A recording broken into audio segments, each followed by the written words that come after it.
Hi, African Queen Mode channel subscribers, viewers, and friends. How are you doing? Yeah, today we're going to be talking about my favorite subject, which is pets. Do you know I'm a lover of pets? And especially dogs and cats. I just love them. I used to have a cat when I was younger, but unfortunately he ran away from the neighborhood, and after that I felt like really upset, and I decided I don't like cats anymore. And during that period I also used to have a problem with allergies, so I decided I'm not gonna like cats anymore. Forget them. Yeah, but when I was in high school, I'd wake up very, very early in the morning and start making my mother's minced meat and peas and carrots and stuff and serve it rice. Can you imagine? Before I go to school, I have to cook for my cat. And before that, when I was growing up, I had dogs. I always grew up with rabbits and things like that. So I'm a lover of animals. Here in the UK, my love for animals continues, and when I came back to the UK from Kenya, I found that my husband had adopted two cats.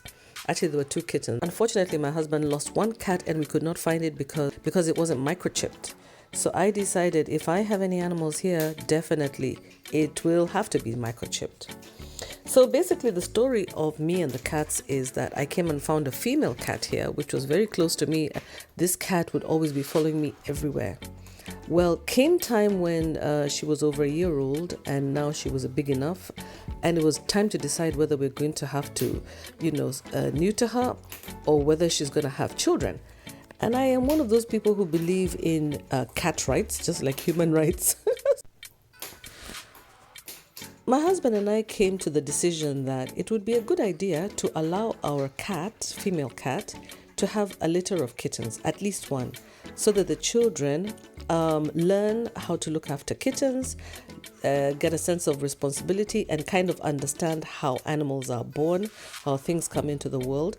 Because you see, when we raise children when they're very sheltered in houses and they don't even know where animals are coming from, they have never seen the birth of a human or an animal or anything. They just see these little kids and they don't even know where they come from.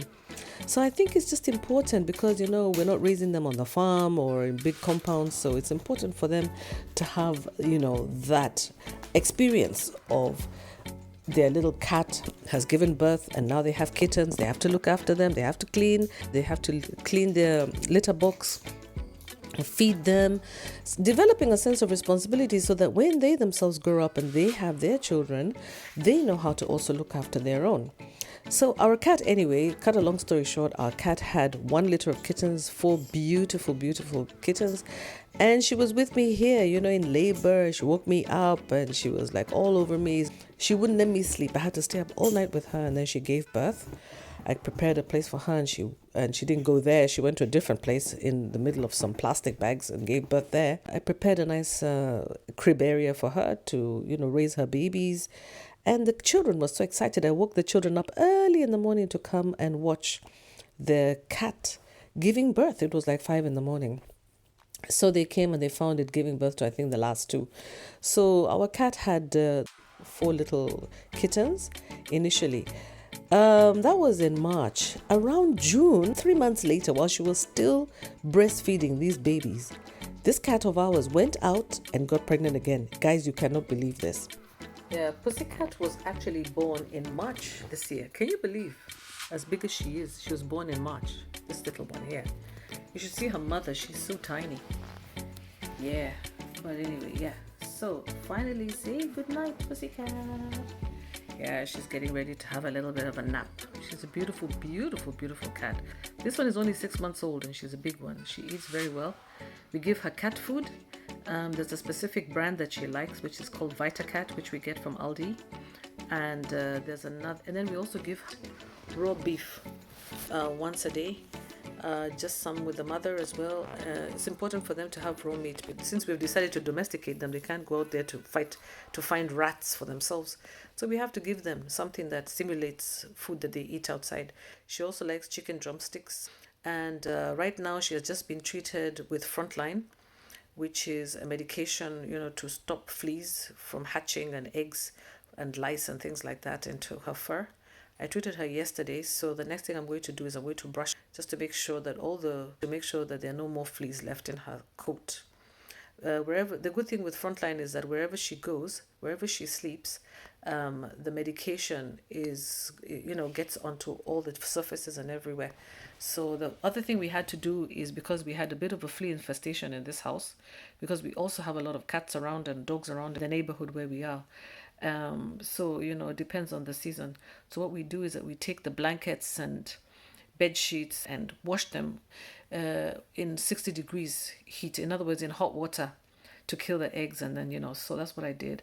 I hanged everything out, washed everything out, and hanged everything out. So yeah, it's not difficult to look after animals, guys. They're good for children. They teach them empathy, responsibility, and they also comfort them and give them someone to play with. So when the kids come from school, immediately they go running looking for their pets.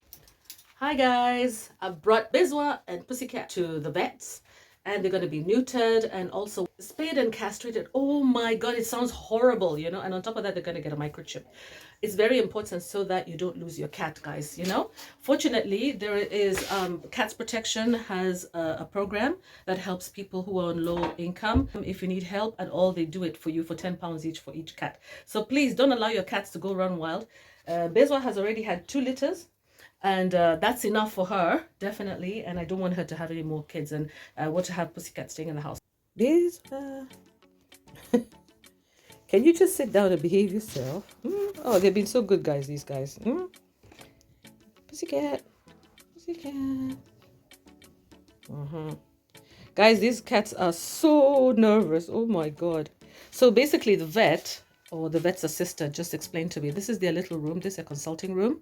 So what they explained, guys, is that there's a little bit of risk involved of anesthesia, and also there might be some extra cost in case they might need fluids during the surgery. Guys, when you go on surgery, sometimes you get dehydrated and you need fluids, so you might actually have to incur a little bit of extra cost for those kinds of things. But it's not absolutely necessary. They always have to call you in case of anything, but they warn you in advance that as with any operation, there's always risk involved. And this place just looks like a regular doctor's office, guys. I love it. So clean and everything, just look at the place. Hey, I just left the kitten and the cat, Pussycat and Bezwa. Bezwa is a mother, and Pussycat is the baby who is 6 months old, and he's gonna get castrated today, which is so sad. I feel so sorry. They're gonna remove his balls. Oh my god. And for the baby girl, they're going to remove her ovaries and her uterus, for the mother. And that's a major, major, major operation. They're not going to be allowed to go outside of the house for 7 days. And the baby little kitten is not going to be allowed to feed on the mother for some time. So I think we're going to have to find a way to get the little baby kitten out of the house and into somebody's home, because it's going to be really difficult, for the mother to cope, with having the demands of the little kitten. But guys, when you have an animal, it's a responsibility. I think many of us really love animals. So if you have your kittens or your dogs, please look after them, guys. Yeah, look after them. I'll first go by the house, make sure that the little kitten is all right. I'd already left some food for her, and she's all by herself, so it's a little bit nerve-wracking. But I may go to work or I may not, just depend on how things are going.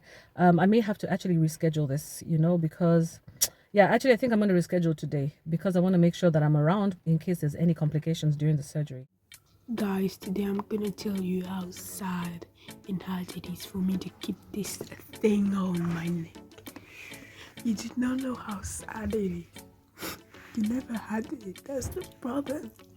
Only animals had it. And I think this is a very terrible idea to give to animals like me. Like me? This is terrible. I'm actually gonna punch you guys. I'm gonna kill you. You give me this thing, now I cannot even breathe. Now I see sounds. I can hear colors. I forgot how to eat. I don't eat, I don't breathe, I don't do nothing. All I do is just sit down here, feeling lame. You guys gave me a terrible life.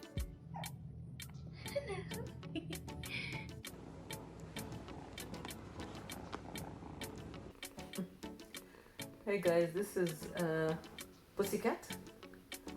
We can't find an appropriate name for her, so me I decided to call her Pussycat.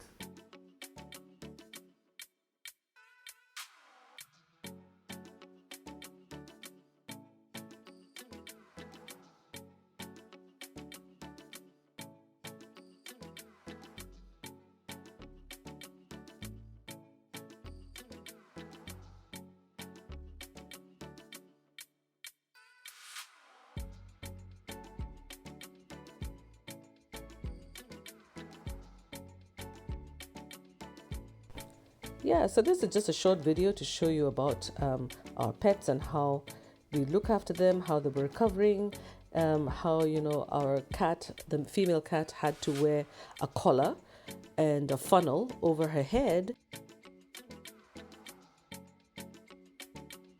just to make sure that she doesn't lick herself and cause more injury and cause infection on her wound. You know, females also always undergo a very long process. The male healed very, very fast from that surgery that he had. Within a day or 2 days, he was playing already. So they just send you home with some antibiotic and pain medication for them. And from then, I noticed that actually the cat has started to, the female cat is already gaining her fur back, and she's looking happier. She's playful. She's not tired anymore. She's not in bad moods. You can imagine giving birth to 8 kittens within 6 months. That was just too much, yeah.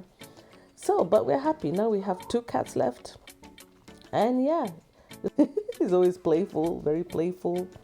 Yeah, so I can see that most of you who are watching my videos are not subscribed. Kindly subscribe, I would appreciate it. Let's help me to get to 1,000 subscribers, and I need more watch hours so that I can start getting monetized. Because once you get monetized, actually YouTube does its own job of promoting your videos for you. Because they see that the content that you're providing is of use to people. I'll be more than happy. Okay guys, take care. Bye.